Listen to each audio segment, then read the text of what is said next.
नमस्कार दोस्तों, हमारी आज की कहानी है जब बेटी को ससुराल वालों ने घर में नहीं घुसने दिया तो पिता ने सिखाया सबक। कहानी पसंद आए तो हमारे चैनल को सब्सक्राइब जरूर करना। जैसे ही राधा घर में घुसी, देखा आपने रात के 11 बज रहे हैं। पूछिए अपनी लाडली से, कहाँ थी अब तक? क्या यही संस्कार है आप लोगों के? कड़कती आवाज़ में बोले ससुर जी। अंदर तो आने दीजिए भाई साहब, बैठकर बात करते हैं। प्राइवेट नौकरी है, कुछ काम आ गया होगा। उसकी तरफ से मैं माफ़ी मांगता हूँ, हाथ जोड़कर बोले राधा के पापा। हाथ क्यों जोड़ रहे हैं पापा? क्या इतना भी विश्वास नहीं है अपनी बेटी पर? ऐसा ही है तो पूछिए ना, इनका अपना बेटा कहाँ है? संस्कार की बात करते हैं, गुस्से से बोली राधा। और एक दूसरे का मुँह ताकने लगे सास ससुर। राधा और सुमित की शादी को 6-7 महीने हुए हैं। एक रिश्तेदार ने मिलवाया था उन्हें। पढ़ी लिखी और नौकरी पेशा राधा का परिचय पाकर ही पसंद कर लिया था उसके सास ससुर और सुमित ने उसे। फिर तो रोज़ फ़ोन करते उसके मम्मी पापा को और रिश्तेदारों से भी कहलवाते। छोटा परिवार और सेटल्ड लड़का, और क्या चाहिए आजकल? इस तरह 1-2 बार मिले एवं राधा और उसके घरवाले भी मान गए और धूमधाम से शादी हो गई दोनों की। मम्मी पापा जी और सुमित 3 ही लोग थे घर में। यही दुनिया और यही परिवार। कुछ ही दिन में वापस ऑफिस भी ज्वाइन कर लिया राधा ने और बगैर रुकावट के चल रहा था सब। 2-3 महीने सब अच्छा रहा और धीरे धीरे सुमित की आदतें बदलने लगी। बदलने क्या लगी, उनके दोस्तों के ग्रुप में वह अकेला ही विवाहित है तो अपने आप को बंधा हुआ समझने लगा और वापस आज़ादी ढूंढने लगा उनके साथ। कभी कभी से शुरू हुआ यह सिलसिला अब तो रोज़ की आदत बन गया। देर रात नशे में धुत घर लौटना वह गुस्सा करना उसकी आदत हो गई।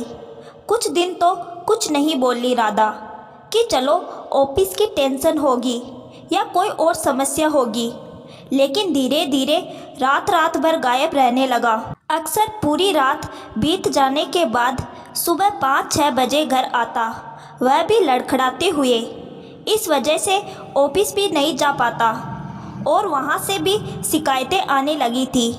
उसके कहने का कोई असर नहीं पड़ता था, इसलिए सास ससुर से शिकायत की। बजाय मदद और बेटे को समझाने के ताना मारने लगे कि जो अपने पति को नहीं संभाल सकती वह घर क्या संभालेगी।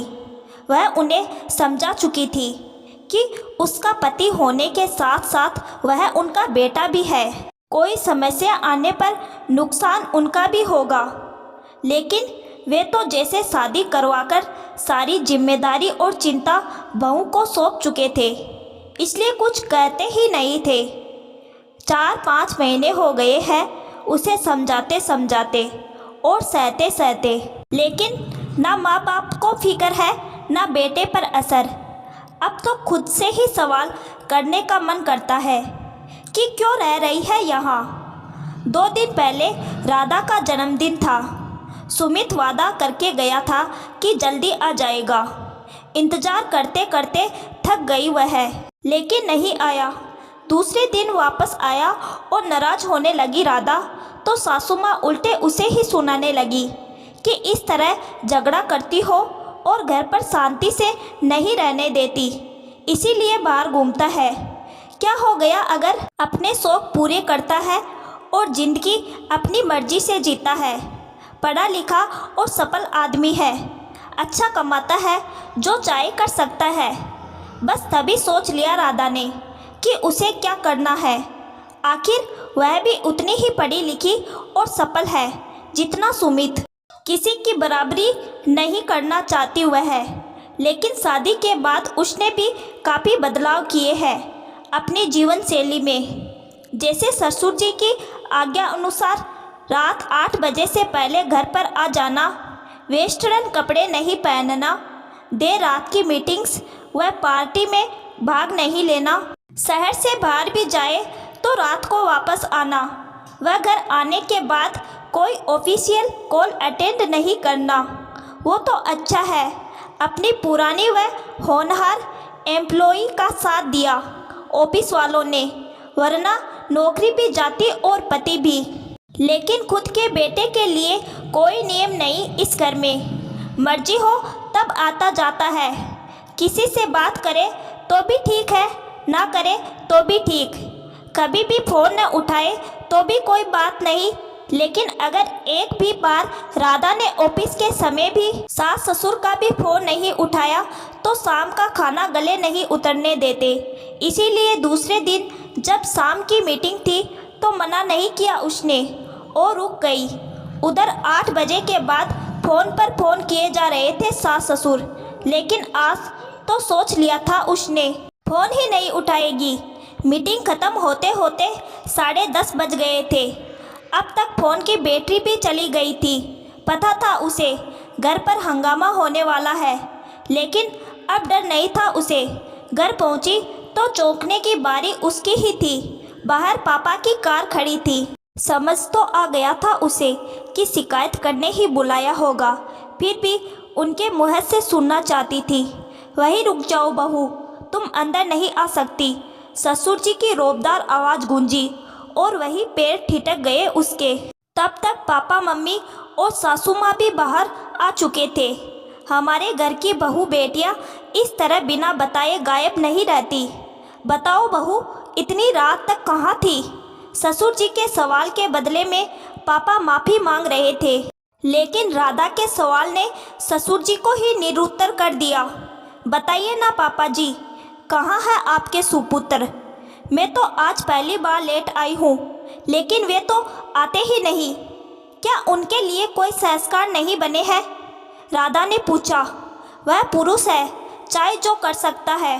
तुम औरत हो, इस घर की बहू और इज्जत हो तुम। सासू माँ बोली।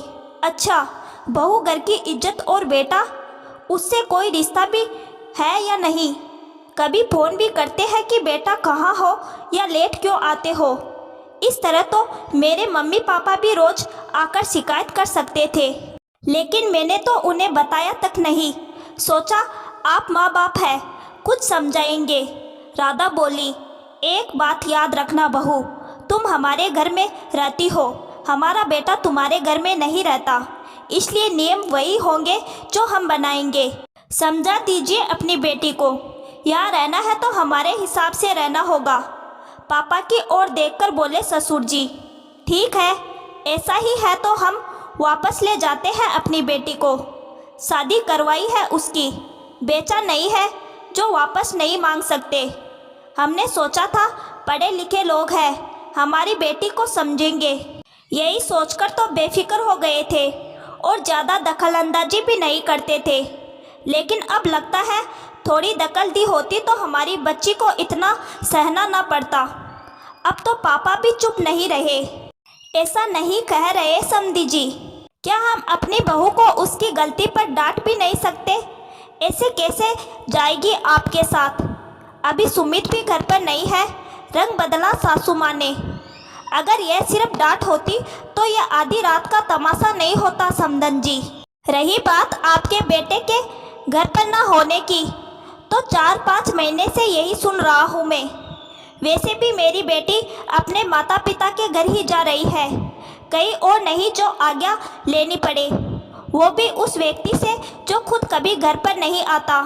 फिर भी कह दीजिएगा अपने सुपुत्र से, हमें रिश्ते तोड़ने का शौक नहीं है, इसलिए अगर निभाना चाहे तो आ जाए हमारे घर, उसी तरह रहने जिस तरह हमारी बेटी रहती थी यहाँ, ससुराल के नियमों के अनुसार। क्योंकि मेरी बेटी भी उतनी ही पढ़ी लिखी और सफल है जितना आपका बेटा। चाहे तो आपका भी स्वागत है, चले। ससुर जी को जवाब देकर माँ बेटी को इशारा किया और गाड़ी में जाकर बैठ गए पापा। वह सर पर हाथ रखकर वहीं बैठे रह गए सास ससुर।